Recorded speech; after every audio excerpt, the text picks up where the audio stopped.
आज हम आपके सामने एक अति महत्वपूर्ण टॉपिक अलाउद्दीन की बाजार नियंत्रण व्यवस्था को लेकर आए।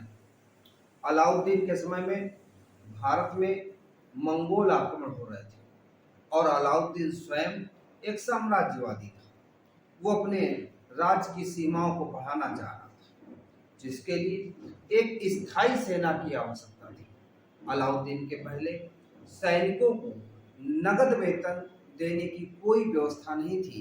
इक्ता दी जाती थी, अर्थात जागीरदारी दी जाती थी, जिसमें सैनिक कृषि करते थे, यानी वेतन के रूप में कृषि करना होता था। जब साम्राज्य को सेना की आवश्यकता होती तब वो सैनिक उपलब्ध हो जाते और शेष समयों में वो अपनी कृषि से जीविकोपार्जन करते थे।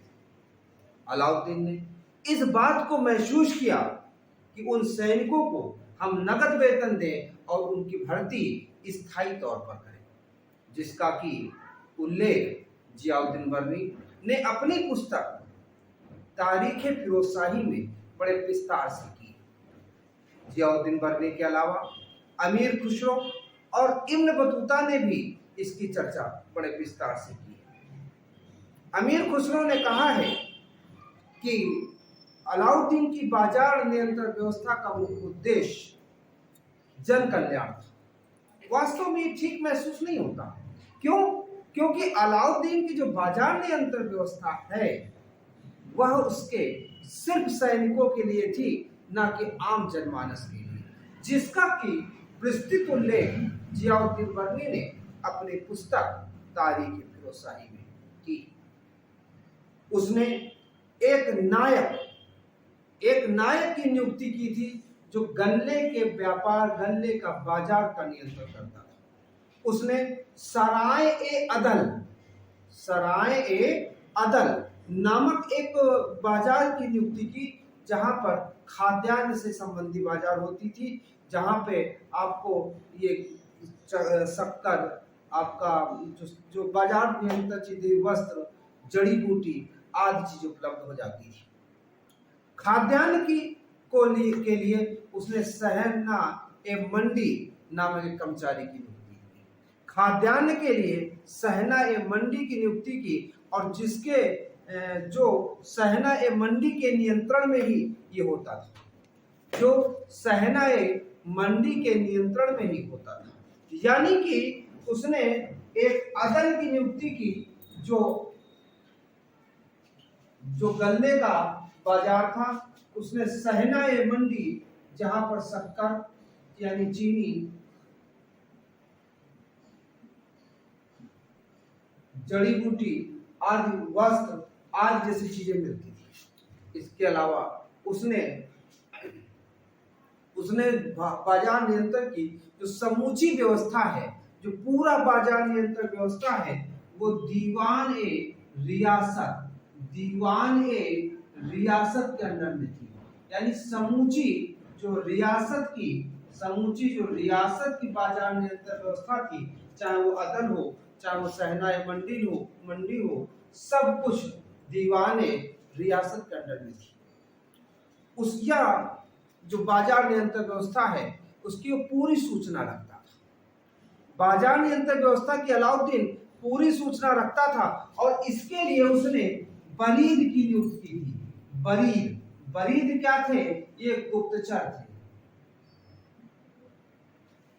गुप्तचरों की नियुक्ति की। क्यों? ताकि बाजार के व्यवस्था के बारे में उसको संपूर्ण जानकारी प्राप्त होती रहे। अगर उसको कहीं पर भी दीवान रियासत से या गुप्तचरों से कहीं ऐसा कुछ पता चलता कि यहाँ पर कुछ गड़बड़ हुई है, घटतौली हुई है, या बाजार मूल्य में कम ज्यादा हुआ है, तो वह उस व्यक्ति को दंडित करता था। अगर कोई भी व्यापारी या मंडी का कोई भी कर्मचारी अगर कम तौलता हुआ पकड़ा जाता था, तो उसके शरीर से वह उतना ही गोश्त काट लेता था। अलाउद्दीन खिलजी की बाजार नियंत्रण व्यवस्था की नीति उत्पादन लागत के सिद्धांत पर आधारित थी। उसकी जो व्यवस्था थी, जो उसकी नीति थी, जो बाजार नियंत्रण व्यवस्था थी, वो किस पर निर्भर थी? उत्पादन लागत सिद्धांत पर, उत्पादन लागत के सिद्धांत पर आधारित थी। अब ये प्रश्न बनता है अलाउद्दीन की बाजार नियंत्रण व्यवस्था के बारे में कि अलाउद्दीन जो था वो सल्तनत काल का पहला सुल्तान है जिसने की बाजार नियंत्रण व्यवस्था को लागू। उसकी यह व्यवस्था न केवल आम जनमानस के लिए नहीं थी अपितु सिर्फ उसके सैनिकों के लिए। इस व्यवस्था के द्वारा उसने कम पैसे में एक विशाल सेना की स्थापना की और उस सेना के माध्यम से न केवल मंगोलों के आक्रमणों का सामना किया अपितु भारत में भी दक्षिण में बहुत से विशाल साम्राज्य की स्थापना की। उसने गुजरात विजय की, उसने चित्तौड़ विजय की और दक्षिण में होयसल जैसे बहुत से राजाओं को पराजित किया, राज्यों को पराजित किया और भारत में एक बड़ा विशाल साम्राज्य की स्थापना की। यद्यपि अलाउद्दीन खिलजी ज्यादा समय शासन नहीं कर पाया, वो उसका कार्यकाल मात्र 20 वर्ष ही रहा और वह 1316 ईस्वी में एक्सपायर हो गया, उसका अंत हो गया।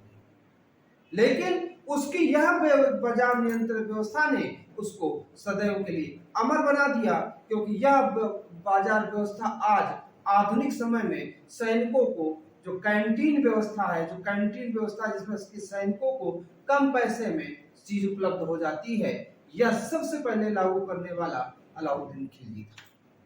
तो हमने बहुत ही कम शब्दों में अलाउद्दीन की बाजार नियंत्रण व्यवस्था को समझाया है।